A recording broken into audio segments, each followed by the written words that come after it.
So, here we are, Mel. Hello. Thank you for joining me on the Martin Talk Show once again. I know. Thank you for having me again. So we met at the Romford Film Festival, or Horrorific. Horrorific. I really struggle saying that, and I think that's a universal thing. For Yes, yeah, everyone. and we were just talking about being dyslexic. Yes. And they spell it in an interesting way that I think non-dyslexics. Do we call them normal people non-dyslexics? No, they're not normal. No, we're all special. Yes, yeah, all in our own Dyslexic unique or ways. not. Yeah. So they spell it in a I can't even begin to think how they spell it, but it is interesting, isn't it? I don't know why is it spelled that way? Do you know? I have no idea. I have to get Spencer, the guy that organised it, back on the podcast. I've had him on once before. Oh yes. But I didn't ask him that question. Why horrific? So Just- maybe that's something for us to find out. Just complaining about the spelling. About the spelling. Don't need to know why. No, exactly. But we got you here today because when I had you on last time, we were talking about the film that you had currently produced. We were very much into the film. But I was really interested to find out a bit more about you and about what you do.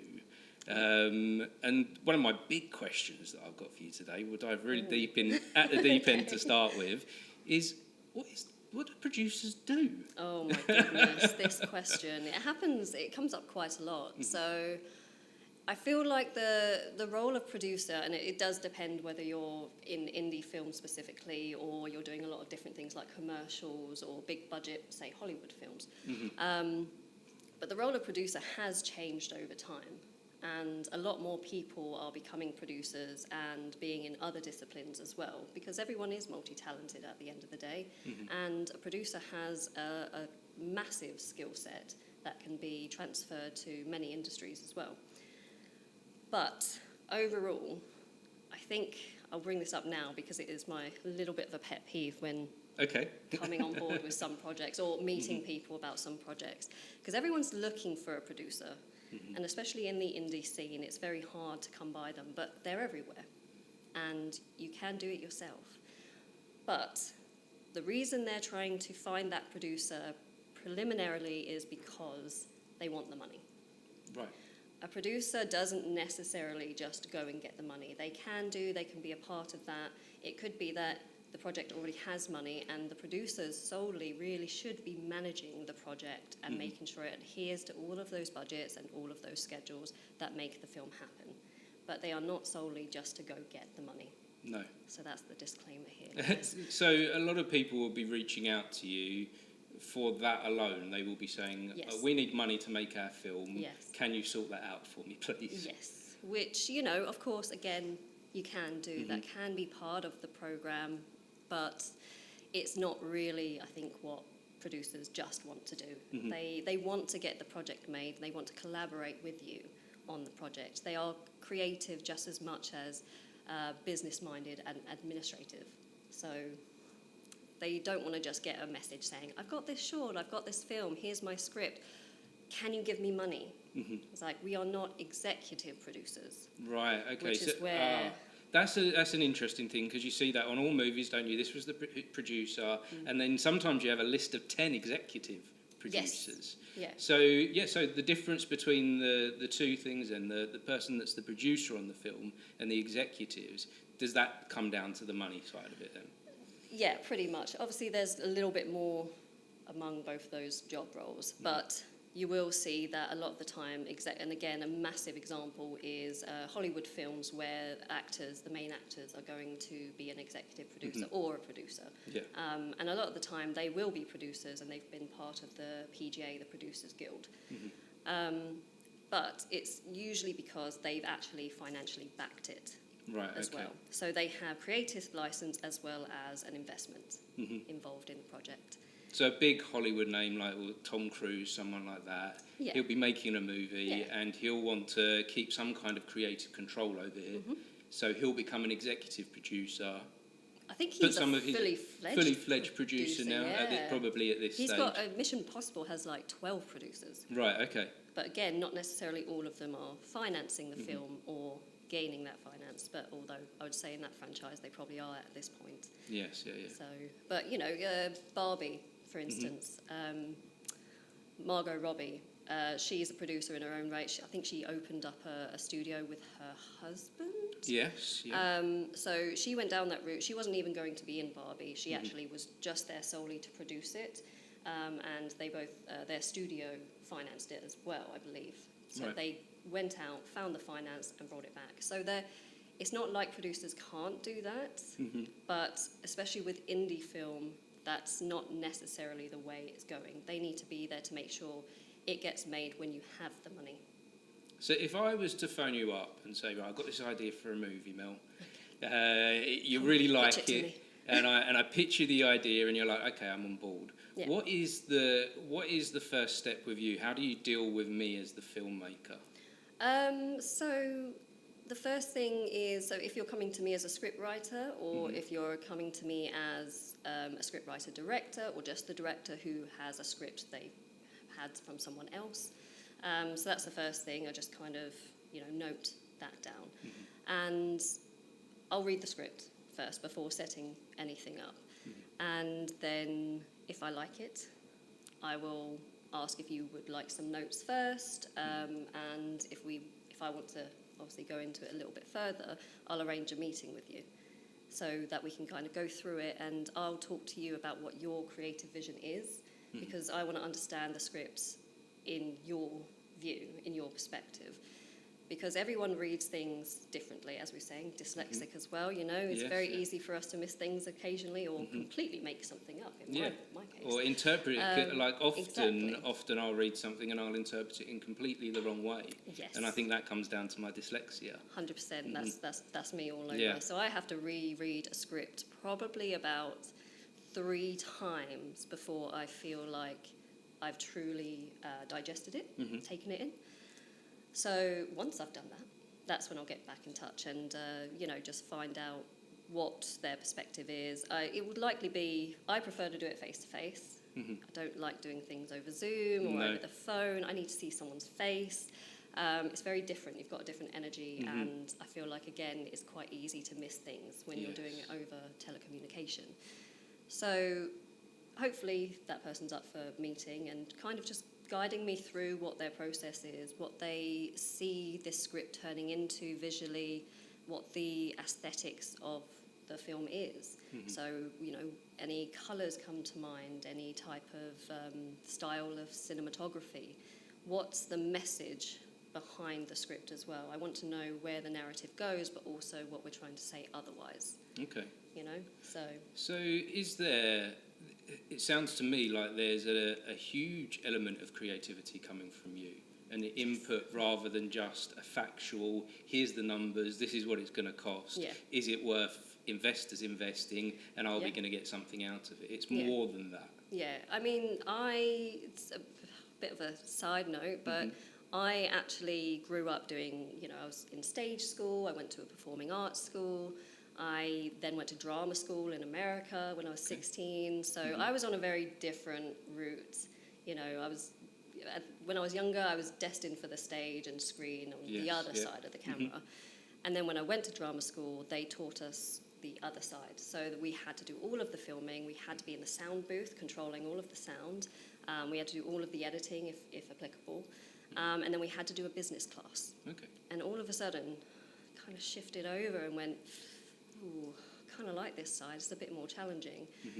So I do love the admin side of it, but I think because I came from an acting background and doing things like scene study and audition class gave me the skill to look at a script in a different way, and I do think that goes hand in hand when you're trying to produce something. Yes, you need that creative vision and the admin side, but they need to marry. Yes. So in order to make sure you're doing the producing side, this is my opinion, properly, if you think it's going to sell, because yes, it's not even been made yet, but at the end of the day, you need to create a business plan and think, is this going to sell? Are distributors going to like this? And if so, which ones?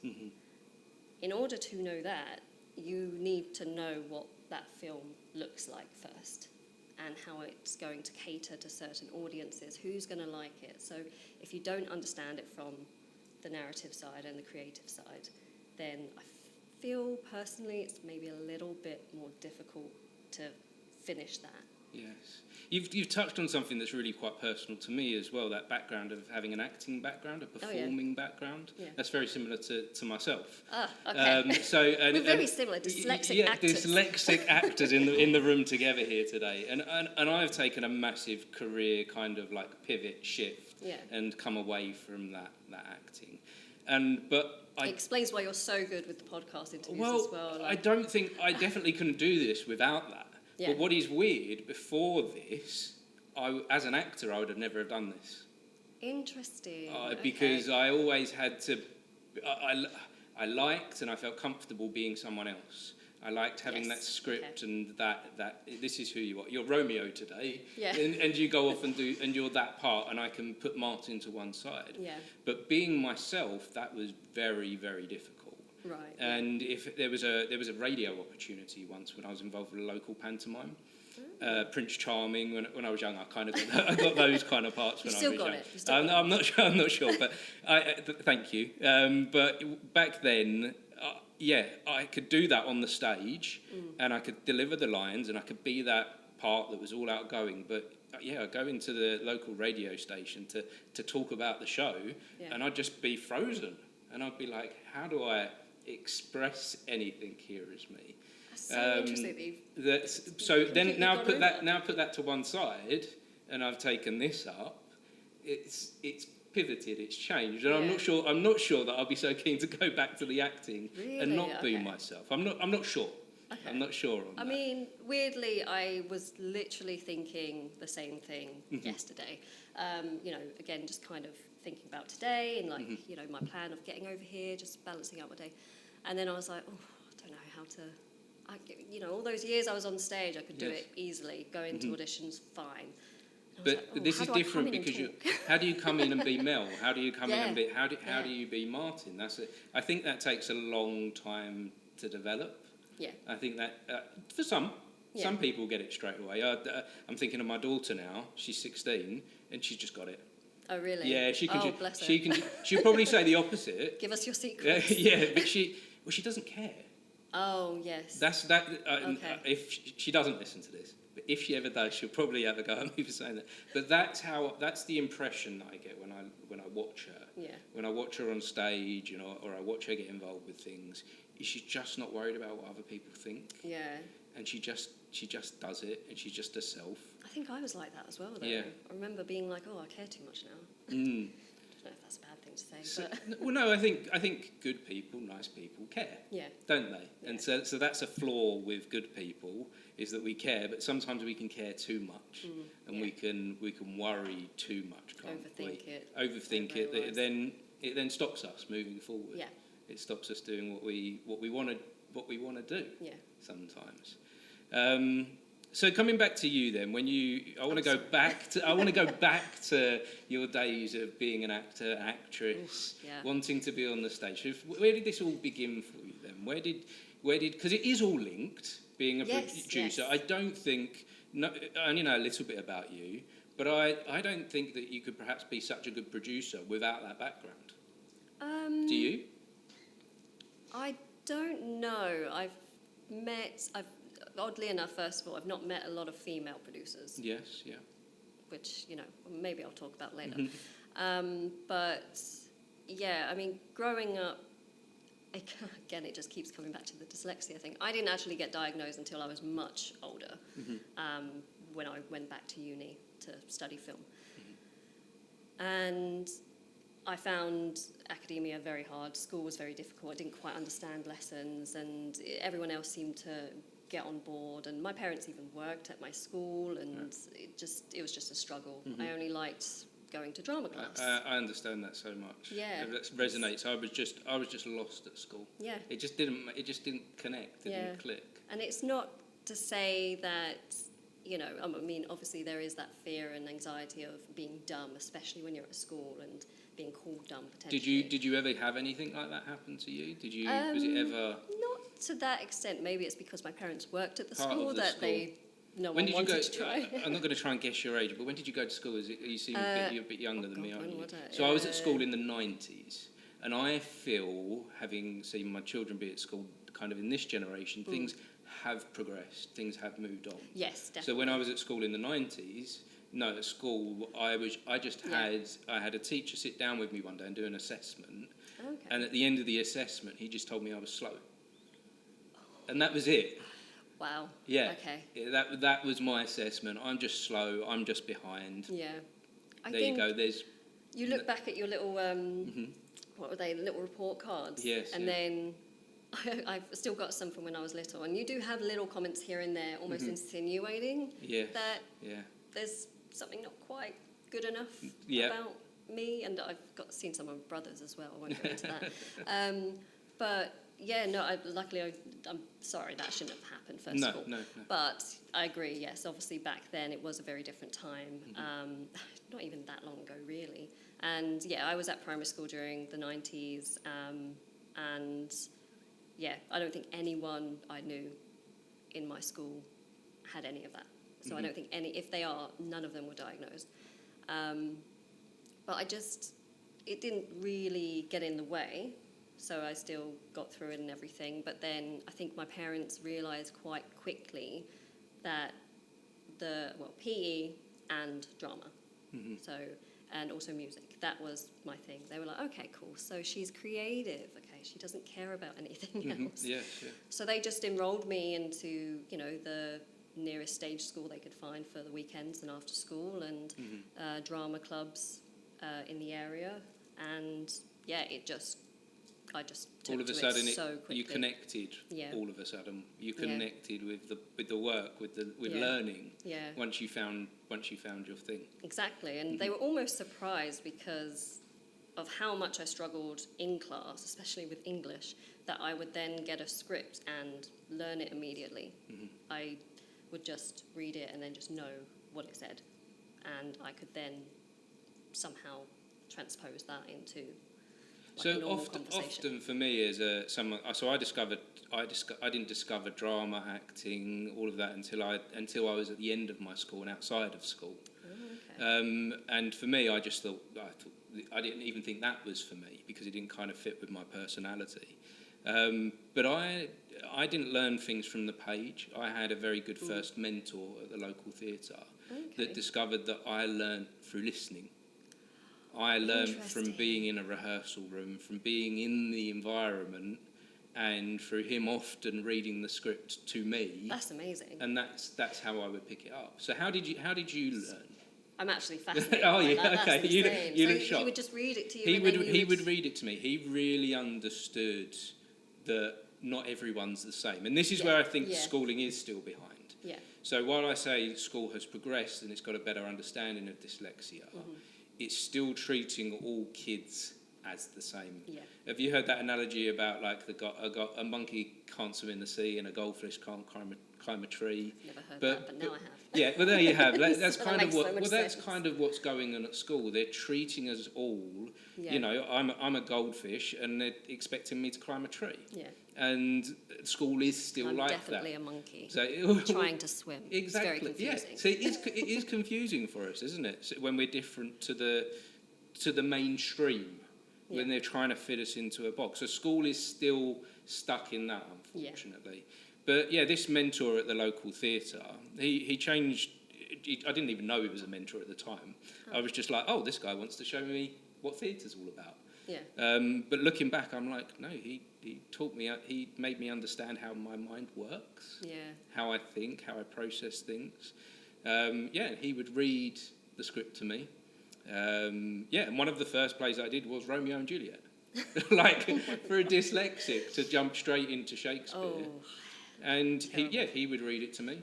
Yeah. And then I would go into the rehearsal room and be able to perform it back. That is a superpower. Well, and I guess that's what's tying into here now, because this is more about listening than talking. That's true. Oh my goodness, I didn't even think about that. Yeah, so I'm starting to marry up some dots. I'm in this like kind of stage where I'm like, oh, I'm joining the dots. Oh, that kind of connects to that in the end. So how did you learn then as a dyslexic? I mean, again, at the time, I didn't know. I didn't know till I was much older. From what I can remember, I would read, I read a lot as a child with my dad. And I don't remember that ever really being too much of a problem. Mm-hmm. There were just certain things that just clicked, and I could read it really well, and then other things not so much. Yes. Me and Shakespeare do not get on, sorry. I'm definitely more modern than the classics. So I think I do remember my parents would obviously spend a lot of time rehearsing with me, so they would always be there, you know, being the other characters and talking me through different things. And then I had my drama club actually in a similar way. She wasn't my mentor, but it almost felt like it when I look back. Yes, yeah. Because she helped me out so much when I started. It was in like a little village hall just down the road from my school. I was probably about like 8 or 9 when I went there. And so obviously I was in that sort of age group, and she ended up talking to my parents. I thought I was in trouble.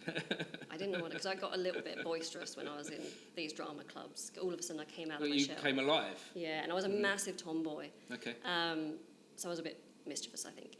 And I thought I got in trouble. So she looked really stern, and she went to my parents. They had a chat, and they did that thing where they look over at me. And I was like, oh no. And then I realised, because I had been there for a little bit of time, I was getting to an age where I was meant to move up to the next group of ages. But she said, I'm going to move her into the adult group. Okay. So I guess you leaped. You could. Whereas at school you were struggling and you were behind. Yeah. In this environment, you could leap forward. Yeah. So it was the one thing, and I think that's what gave me so much passion so young about it, because it felt like something that felt natural and it was right. You know, when you just have a feeling that you should just go with it. Yes. Yeah. And that's what I did. And then I was in the adult group, and I think they were confused. Like, but how did that feel for you at that time to be there? At first, a little bit daunting, because you know you're about 10 or 11, going and hanging out with a bunch of adults. But then, I just loved it, because then I ended up playing all the children parts, so I immediately got a role, no matter what we were doing. Yeah. But it was a lot of fun, and I think it actually helped ground me a little bit with, you know, especially when you're starting to go into puberty and everything. It just gave me something to think about and like hone in on, and just made me feel good. You're a great advocate for and how important these outside of school communities are. Right. Do you feel that at all for what your story is? And it's reminiscent with mine. And you know, school does one thing for us, which is quite important, but it's the outside stuff where you can really channel your what it is that you do, your purpose, your gift, what it is the way that you work. Yeah, 100%. You can really find a direction with it, can't you? Yeah, I mean, I literally owe everything about me in a way to all of that. Yes. Everything outside. Like, I remember, it's kind of funny, I remember going back to my family home for the last time before my parents sold it and moved elsewhere. And my wardrobe from when I was a child was still in there. And I opened up the wardrobe, and there was a schedule from when I was like 9, 10 years old, when I started doing all of these things. But I think that's what made me think, oh wow, this really did project me in a certain direction, because I'm still doing this today. Yes, yes. So the schedule, did you produce the schedule? Or did you... I wrote it all down, and then obviously stuck it up and put glitter all over it or something. I think there was like a smushed spider on one side, so that's where the horror probably started coming. Right, okay. But it was, obviously it was just my regular schedule that I had just rewritten. Yes, yeah. So in a very strange way. But you was finding some connect with that organisation side of things, do you think, maybe? You know what, I don't know, because a lot of people tell me that I'm very organised, and I think if you looked at my flat, you would disagree. But I don't see it in myself, and I think this is where you come back to second guessing yourself and not being still 100% sure of yourself and what you're doing, because I don't see that organisation, even though I do it. That's how I see I guess, like one of the main skills a producer should have Yes. is to be organised. Yeah, I'm You really kind selling of, myself, yeah, aren't I? no, but it's honesty, isn't it? And I think there's a Yeah. lot of people out there that are wanting to be producers, or people that are producers that are feeling exactly the same as you. Yeah. You know, again, I go back to myself doing this, and I think, is this me? Yeah. Talking and being myself? Can I do this? Some days before I press record, I go, this is so not me, is it? Like, I don't have the skill set for this. It's that, like, is it imposter syndrome? Imposter syndrome, yeah. I think everyone gets it hard, don't they? Mhm. And I'd almost be scared if I didn't have it. Okay. I think I've come to I've thought about it a lot over the last few years and realised that it's kind of good to have a little bit of imposter syndrome, because it keeps you thinking and it keeps you engaged with your craft and what you want to do, especially if, you know, you might end up finding out that you don't want to do it anymore. So Yes, yeah. if you have those moments of realisation and kind of analysing what you're doing and why you're doing it, then I think it can, you know, re-establish that connection with why you love it in the first place. I wonder if it keeps the ego in check, the imposter Maybe. syndrome. Because I think to myself, like, it could be so easy, couldn't it? Yeah. With anything in the creative fields, to all of a sudden start thinking you're a genius and you're God and you're great at everything. And you see that in people, don't Yes, you? You do see them going down that road. Definitely met a couple people. Yeah, especially in the film, I think in all creative industries you come across them. Yeah. You could probably, I mean, they're probably everywhere in general, aren't they? Every industry will have those different types of people and different types of personalities. I've met a lot of different people, like especially through indie film, when there's various levels of expertise and skill sets, and obviously, again, just different personalities in general as a person. But yeah, it's interesting to see how everyone collaborates and, you know, talks to each other on and off set. So yeah, I've definitely kept in touch with how I would prefer to be. Yes, and I guess it also enhances our skill level, because that imposter syndrome often makes me look at what I'm doing and review what I'm doing and go, oh, I'm actually not doing quite so well in this area. I need to pick this up. And maybe that helps quieten that voice a little bit. Yeah. I just, I do that a lot where, especially again with producing, there are so many different things that you need to look at.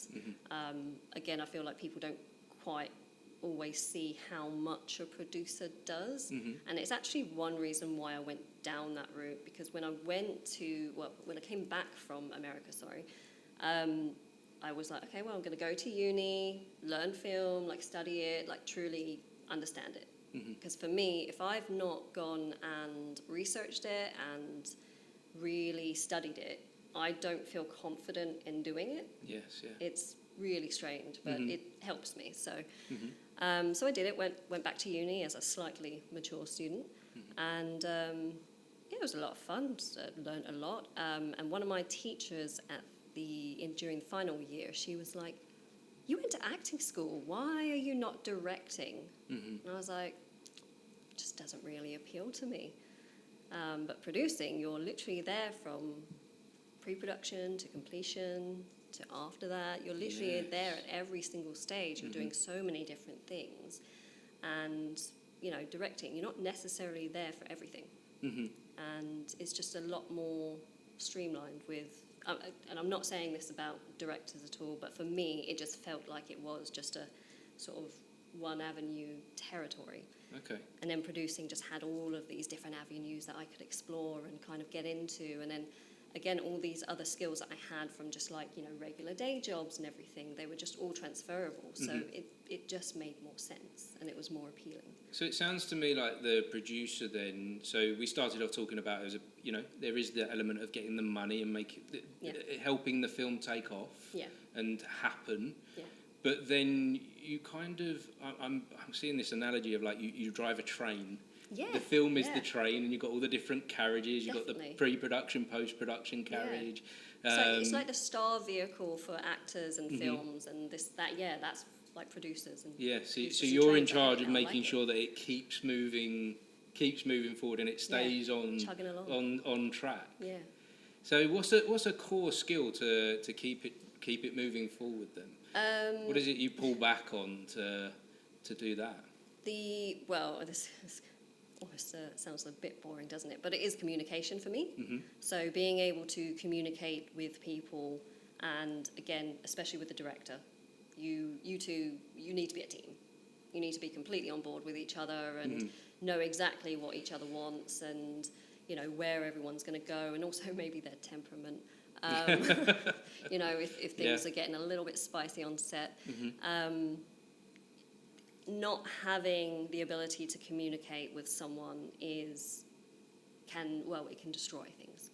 Mm-hmm. And again, especially if you are on set and you've got a whole team of people, something happens, maybe morale is low because it's a really long day, maybe it's hot outside and it was unexpected, and you've just got all this gear and everyone's just getting a little bit heated. Mm-hmm. You need to be able to communicate and work out how you're going to improve that situation. Yes, yeah. In my opinion. So that's for me, that's one of the biggest skills that you should have. And also think about it from, again, more of a business side. You're then going to meetings with particular people. Mm-hmm. You need to be able to communicate to them what your project is, why it's going to work, and, tell them how they're going to succeed through it. So communication, learning how to deal with people is kind of key to keeping it going in the direction that you want it to go in. I think so. Because all them different personalities and all them different skilled people working on a project can pull it this way or that way, or everyone's got different agendas, haven't they? Yes, within a film. Yeah. There's so many people collaborating in different ways. My mind is going somewhere to someone that I know now that's done many different roles in filmmaking, and he's been everything from a runner to an editor to a director, and now he's moving into producing. But I was working on the film with him recently, and I saw him struggling to not be the director, because a director's skill comes down to communication a lot, and a director's job is to tell everyone what to do. Yeah, to direct. So how do you navigate that then? How do you navigate differently from what a director would do? Well, it's interesting that you say that, because I have this thing that for producers only, I mean, it can work for everyone, but I think producers, because you need to understand everyone's role and where they're coming from, that's part of that communication, so understanding them. Maybe you should go and do all of those roles. Yes. So I have, I will never turn down a runner job or a PA job. I've gone and helped out just as a volunteer if my friends need, some extras or just a hand on set. I've also been, one of my good friend, Vicky Jones, a super talented costume designer. She's fantastic. She needed an assistant on a film a couple of years ago, and I was like, Vicky, I don't do costume, but yeah, you know what? Let's do it. Yeah. Let me understand your department a little bit better. So I do that same thing. I love the idea of producers going and actually helping out as assistants on all these different departments so that you can understand that a little bit better. Yeah. And you should be able to then communicate better because you understand what goes on and, the struggles they have to go through and what can come up in their department, especially when you go on set. And I've been on a feature where it was my first feature with Scott Lias and Chris Niles. Some people might know them through the indie horror scene. Chris Niles does the Indie Horror Society here in London and across the UK. And on that film, there were times where, there was a bit of a struggle because people were ready and then you were waiting for another department and people just didn't seem to understand why sometimes. And I do find that happens a lot in different projects. And it's actually a really good thing to live through and experience.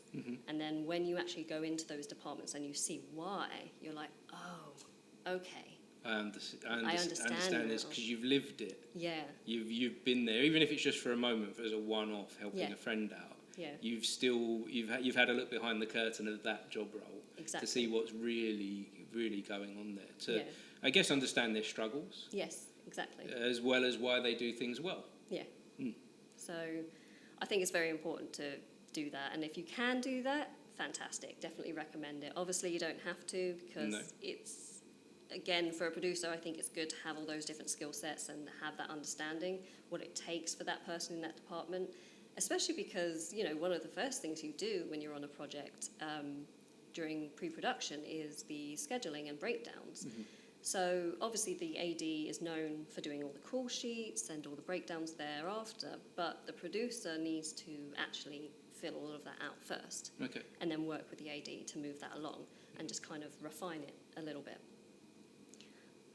So knowing that from those different departments, that also helps with that. Yes, yeah. So that gives me a little bit more understanding of like, okay, this is why it took 3 hours to do makeup, because of all of these different things that they have to prepare and actually put on their face or prosthetics, and you know, that's going to completely change the schedule. Mm-hmm. So then I can put it in, and hopefully no one will be upset because it's scheduled appropriately.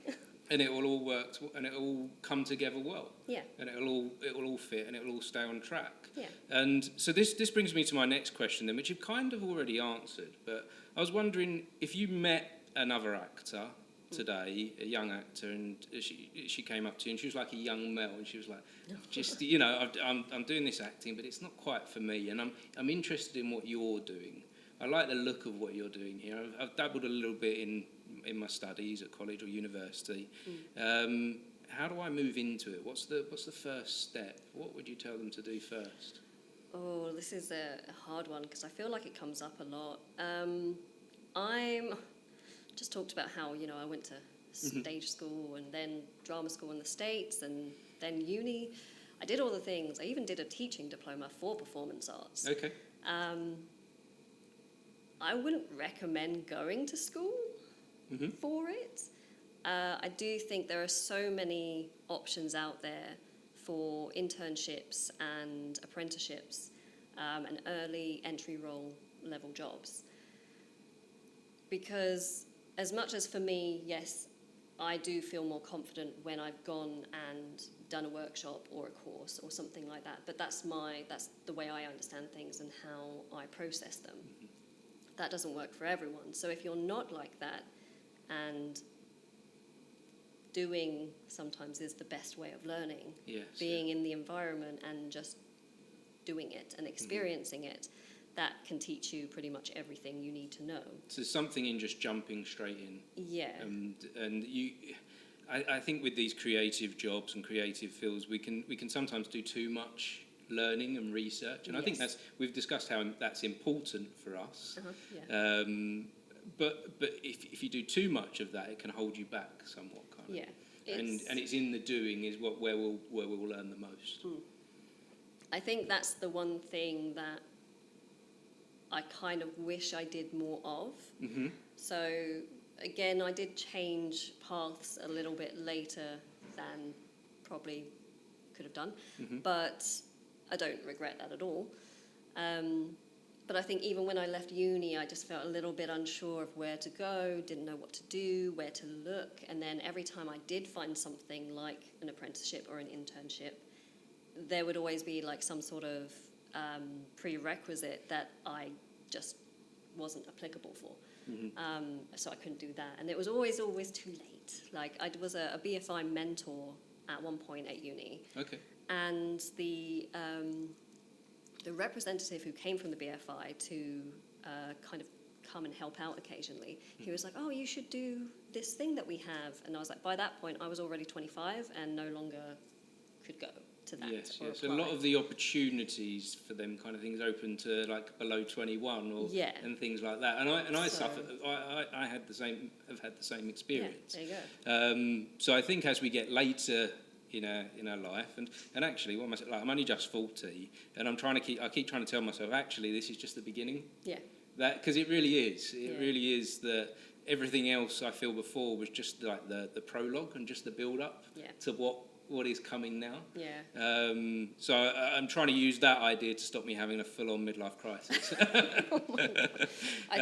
I agree though. I think we're basically still children until we're probably about 40. And then we can actually be like, oh, this is what I did like, this is what I didn't. So now I'm going to do this. Yes. So Yeah. You see all those things about like, oh, Morgan Freeman didn't start his first acting job until this age, and like, it doesn't matter. Age doesn't stop you. So why should you let it? Yeah. But again, saying that, as we said, a lot of things do require a certain age. So if you're deciding between going to uni for 3 years and becoming in debt, yes, yeah, or potentially just going to do an internship, especially have the comfort of staying at home, that's what I would say to my younger self. That's what you would reckon. So if you was to go back and meet your younger self, that is the key message you'd had: is jump in, just do the thing. Yeah, just go and do it, even through any anxiety that you might have. It's going to be a bit scary at first. It's going to be a little bit nerve-wracking, and you're going to meet some people that you do and don't like. But you just got to go and do it, and actually give yourself some time to appreciate it and find out if it is genuinely what you want to do. Because the first few times that you do it as well, you're not really going to know that. It actually takes a couple of years, I think, because you go up and down, and then you can only really review if it's good for you until you've done it enough times to go, actually, all of the ups were totally worth the downs. Yes, yeah. So. And when we're talking about career changes and doing a different job and having an interest in doing something like producing, as we're doing it, we might find actually it's not for us. Exactly. So if you do too much of the research, too much of the learning, then you could be far too deep into it where you're like, this isn't actually the thing that I want to do. I've done all of this research and I've got all of these skills and knowledge, and now I don't want to do it. Well, but I think we've already said how that's not wasted though, is it? No. There is the opportunity to then that to feed into something else. Exactly. So, another question for you, because I've got actually another podcast to do afterwards with someone that you're working. Oh yes. With yes. You're working on a project at the moment. I am. A indeed. film, GroupChat. Yes, that's the name. So tell me a little bit about GroupChat. What you're doing right now. Oh, I don't want to give too much away because I'm sure we'll get deep into that in the next episode with Dan. Dan will tell you all, I'm sure. Yeah. This was one actually where he reached out to me, and he had met again Chris Niles through the Indie Horror Society, and Chris and Damon from the film we worked on, Never Have I Ever. They both referred me, so Dan got in touch, and again, same thing. I was like, send me the script, leave it with me for a couple of weeks so I can read it 3 million times, and we'll go from there. And it was a script that I should start this with. I am very fussy when I read scripts. I don't think I've ever read a script and not had notes. Okay. That doesn't mean it's bad, but this is one script that I just didn't really have much to say in terms of constructive feedback. I just love it. It's got a D&D element to it throughout the storyline. Okay. It's a screen life. Are you a D&D horror. fan? I am. Okay. I'm a massive nerd, basically. Yeah, cool. So tabletop, RPG, it's all my jam. And it's so topical right now. Yes. It's becoming huge, isn't it, right now? Which is another element of producing, is like what's hot, what's not. Yes. What's going on in pop culture right now, and this definitely is. They're selling out arenas with it. Have you seen this? In the States, they're selling out arenas where in the centre of the arena they're playing a game of D&D. No, really? And the whole stadium is packed. mics? They got mics. Okay. They do it like a show. I can't tell you what the actual programme's called to reference it, but I'm talking thousands of people. Like a football game are watching this D&D. Well, because it's like a movie, isn't it? It is, like yeah. Especially when people are so invested into their characters and their backstory and everything. Yes, yeah. Like, again, as someone who was an actor, I am terrible at the backstory. Right, okay, yeah. I never really truly get into it. But with D&D, there's an easy way into that. Yeah. I recently played D&D on the podcast. I'll have to send you. I think have I you saw seen a clip this, of this? yeah. Yeah, where we all dressed up, and this was my first time. God. This was my first time playing, so we went like all You've out. never played D&D before? Well, I played it once. I played it once and had a bad experience. Oh. A friend of mine, she encouraged me to go along, and she was like, "This would be so for you." And I've always thought, this will be so for me. I want to do this. I want to play this. So I went along to this D&D. It was like a comic book store, and it Okay. had all these tables set up. Yeah. And the guy that was running the D&D, I didn't realise that these games masters, they spend like a week or a month prepping for the game. Yeah. Well, he didn't know I was going to turn up that night, and he wasn't happy that I'd turned up. Oh, that's interesting, because that's kind of like group chat. Is that kind A of what little is this what bit, happened? yeah, And this guy was he'd done all the prep for this, and he was like, "Who's this guy?" And my friend was like, "Oh, you're just going to try it out." And he was like, "He can't. This isn't the plan. This isn't how this works." And I'm like, "Oh, I'm really sorry. I'll just watch." And he was like, "No, you can't even watch." So eventually they agreed, like after this long chat that I was standing awkwardly in the middle of, for me to play. And in my first roll of the dice, he turned me to goo. Oh. He put a magic spell on me, and I was goo. So it was low then. And Natural then one? But then I was goo for the rest of the game, and I sat there for 2 hours like, what do I do? I didn't. That's so helpful. So after that, I was like, yeah, maybe this isn't for me. But then we played recently with a group of friends, and we dressed up. Yeah. Like they went all out as well. And Yeah. they play regularly. They play at least once a month. And we played for 6 hours one night. Yeah, it's usually like 10 hours when I don't have a solid game going now, but a couple of years ago I had a good group together, and we would literally there was one weekend where we did both days, like Saturday and Sunday, but we played split straight it. through. Yeah, we'd like get everyone over for like breakfast or brunch, have a really big setup, and get loads of snacks in, and then we'll be going till like 10, 11 o'clock or something silly like that. So yeah, it's a long. And it's a long day. great opportunity, I found, for as adults. It can be quite difficult for us to connect with other adults and make friends and have time together. And I think there's a lot of adults that will go, say, to the pub or something and bond over alcohol, but I don't drink. Bond over alcohol. So but that kind of seems to be like the thing that adults do, don't you think?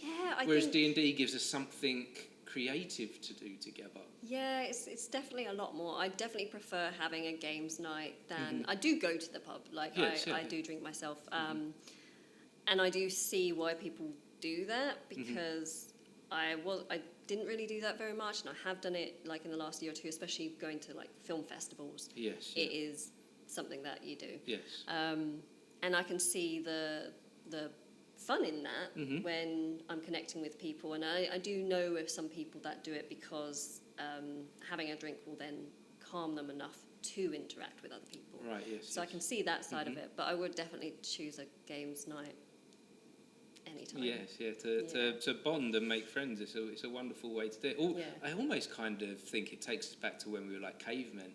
Sitting around a campfire, telling each other stories. Yeah, exactly. That's like essentially what it is, isn't it? Yeah, and even just being a child again, it's like just being silly and just making. Yeah, how often do we get to be 8 years old? No, exactly. once I think. Yeah. One year. but then by through doing something like D&D, we can just we can let our inhibitions go and just play. Yeah, and it's totally fine. No one. It's like improv. It's like yes and. No one can say no. Yes and. So. Yeah. So this game of group chat, this film of group chat has a link to D&D then? Yes, so it is a group chat software that allows people to go online and obviously host, their own, in this case, a sort of RPG game that they're playing. Their campaign has been a bit lackluster lately, and they've met back up after a bit of a hiatus. And there is someone in the group that shouldn't be there, right, okay. according to the DM. And that's a little bit problematic in the beginning of the film. And what I like about this film is that, yes, it is a screen life horror, which I know some people aren't massive fans of. Screen life horror? I don't know what that means. So a screen life horror is, have you seen Host by Jed Shepherd and... his name now, Rob Savage, sorry. No. So Host was it went viral during lockdown because they used Zoom to create a 60-minute horror film over Zoom. Right. And it was incredibly realistic. It was a lot of fun. They had a really good marketing campaign around it as well. And even when lockdown was this the one where his daughter went missing? No, but I do love that film. What's that one That's called? also a Screen Life movie. That's a as well. Screen Life movie. So it's anything that's on on screen, and you're so conscious of the Unfriended. screen being there Yes, as a character. Exactly. Yes, right. So, like, yeah, they're there to like witness everything. So yeah, we've done that as well. So we've done Screen Life Horror, and it's about this group of friends coming online to play this campaign. Stuff starts going a bit funny. It is in a world where witches and magic does actually exist, and like all of the things that you would fight against in games like D&D, that also existed in this narrative world. But humans being humans, we got rid of them. So they no longer exist completely. So yeah, some things happen. There's a few interesting layers to the structure of the film as well, which is what I was quite happy with when I read the script. It's like one of those things, you're reading, and then you're like, wait, what, huh? I'm like, okay, come back to that. Keep reading, and then you're like, oh, okay, oh, I see what you're doing there. Yes, so it was a nice little, surprise going on, and especially at the end as well. And so what stage are we at with this film at the moment? It's been just over a year since we started. We met in January last year, in 2024. We filmed in 4 days in April 24, and then went into post-production in the summer. So we spent a little bit of time doing that, and now it's completely finished. We've started entering festivals with it, Nice. and obviously having a few talks here and there that's with kind of distributors. do you find that a fun stage to be at the festivals to showcase the work? It's What's that like? when it's there, yeah. The leading up to it, the submissions isn't always so? the fun bit, because it's a little bit daunting. You don't know if you're going to get in. There's especially if there's some festivals, like I've been to FrightFest, my last 2 features that I've worked on, Never Have I Ever and Walking Against the Rain, and they both sold out. And it was fantastic because it's FrightFest, it's one of the biggest UK genre festivals. Everyone goes there, and it's such an amazing time. Everyone's so lovely. It's like you've got the karaoke night, which is always a hit. And you just don't know if you're going to get in half the time, and that intrepidation is just, it's a little bit fearful. But with those ones, it's a little bit easier because, again, you've been there, you've done it, you kind of know what's going on, you kind of know what they're looking for. But then if you've got a particular project, again, it goes back to knowing your project enough to go, we can't submit to this one. I love this festival, but it's not right for it. It's not the right audience, it's not the right narrative, it's not the right genre. So you then have to start looking at other festivals, potentially ones that you've never been to, and that can be quite hard. So that stage is always a little bit daunting because you just, again, you kind of, it should always be part of your business plan, and that is obviously done way before you even film. Yes, yeah.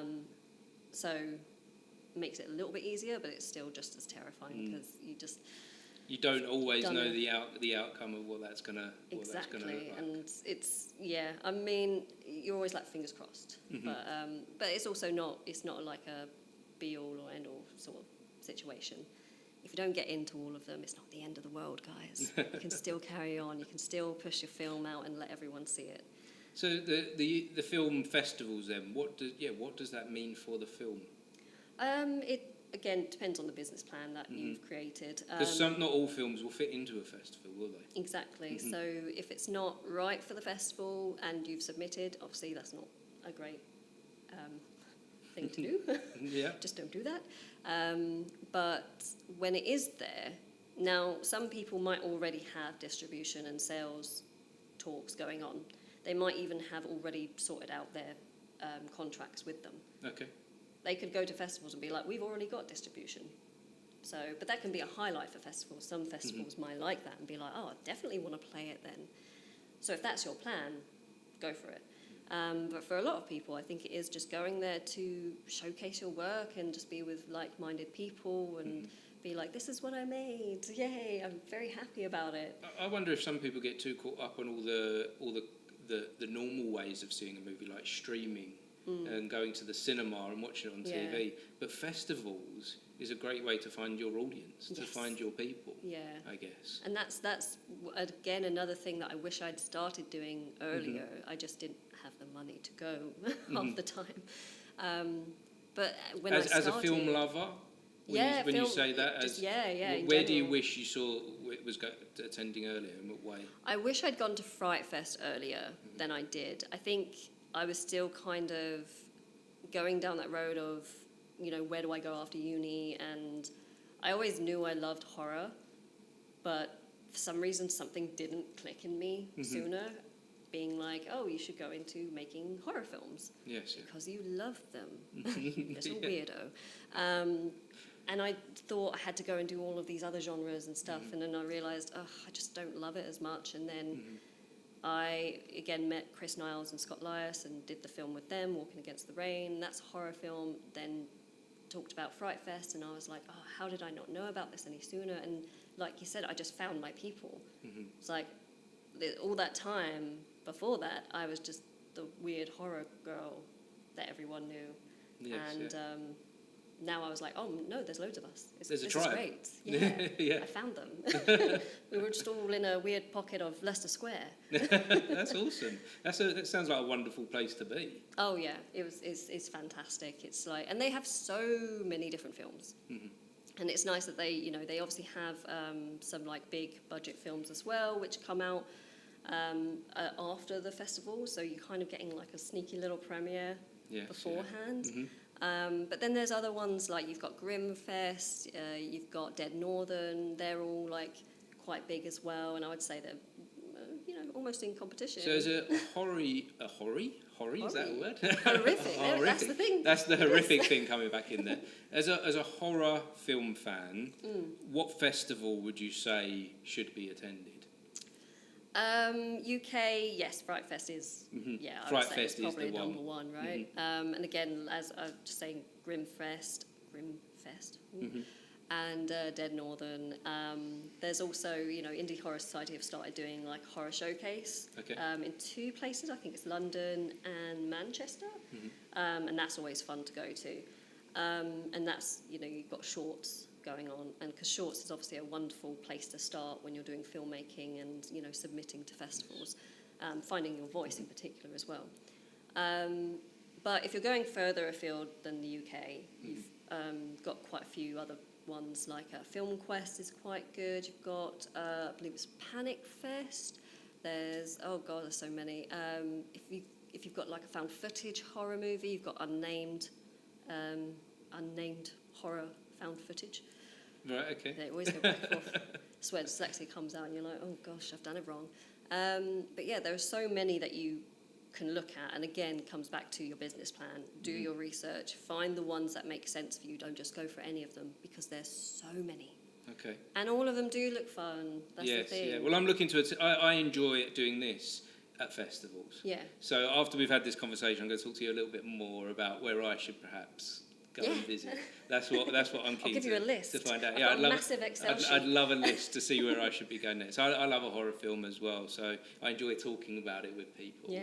But I'm so glad, because I wouldn't have met you otherwise. Exactly. But I don't know where to go next. So let's discuss that afterwards, because I don't like doing this sometimes. I feel like we're going deep into this, but because we've got another episode to record today, and we're going to speak to Dan next, that we're at the stage of wrapping this conversation up now. But one last question for you then. Okay. We've talked a lot about the past and about what you're currently doing now, but what's the dream for the future, Mel? What do you hope the future looks like? Thing is, everything we've kind of talked about in terms of finding where you should go, your path, your journey, all of those things, what you want to do. I don't have this idea of wanting to be famous or anything. Yes, I want to be successful in what I do, but success is very different to everyone. But if I do become successful, my thing is that I would actually like to make it a lot easier for anyone to get into these sort of things, because I found it so hard in so many different avenues and so many different ways. All these things I tried and couldn't get to, like they were so far away all the time. And I could never find a mentor. So I just think if I do become successful, I'd like to somehow give back and, you know, get some more schemes out there. I know there's so many, but so many of them have too many prerequisites. It needs to be a little bit more open and a little bit more inclusive. So that's kind of actually my dream, weirdly enough. To give back. Yeah, do that. That's not a weird Obviously dream make at all. horror films. But, you know, just make sure there's a space for everyone to get involved, no matter where they're from, what they have access to. You know, don't have to fill out a form if you're dyslexic. Those sort of things, Yes, yeah. yeah. So that's, oddly enough, that is actually what I would look forward to if I became successful. But yeah, just making more horror films. That's interesting that you say, if I become successful, because I look at you as a successful indie horror film producer. Oh. That's what you're doing the thing, you know. So true. So if you are already successful, what's stopping you from doing that now? Oh, to be fair, a lot of admin hoops. Yeah. So yeah, there's many. I mean, you can obviously go through. I thought about setting something up with a friend of mine in the past through the Arts Council, but there's just so many hoops that you have to jump through in order to get through it. And I'm not saying that as a bad thing. It's quite clear why they do it. So I just thought for now that's not quite the avenue I can pursue. But yeah, I mean, what I really want to do is just keep making more horror films and bigger, better budgets, that sort of thing. Keep doing the thing and keep moving forward with it. Keep trying to scare people and freak people out. Nice. So, yeah. Wonderful. Well, thank you so much for sharing today, Thank Mel. you. If we want to find out a little bit more about you, where do we go? Are your films listed anywhere? Yes, so obviously I'm on IMDb. That's if you've got IMDb Pro, there's no GDPR apparently. You can find my details on that if you want to email me, because I do prefer email if you want to talk about business or film work. I'm not keen on social media. No. If you see my page, it's fairly bare. I like it to be social. That's in the real world. Yeah. So social media is just for fun, silliness, when I have time to post. And yeah, if you want to contact me, then yeah, just come at me on my email. It's the easiest way. We'll drop a link to you in the comments below if anyone wanted to reach out to you. And what about if someone was looking for a bit of a mentor, wanted some advice? Could they ask you advice? Oh, 100%. I have actually done that for someone in the past. So as much as I can't necessarily give them access to certain things right now, depending on what they need, I'm definitely there for a chat and, you know, more than happy to help if I can. So, I guess that's where it all starts, isn't it? With that conversation. Yeah. Wonderful. Well, thanks again, Mel. And if anyone has been watching or listening, thank you for joining us for this conversation. Thank you so much. Thank you. Bye-bye. Wonderful. Thank you. There we go. Oh, that was You did fun. great.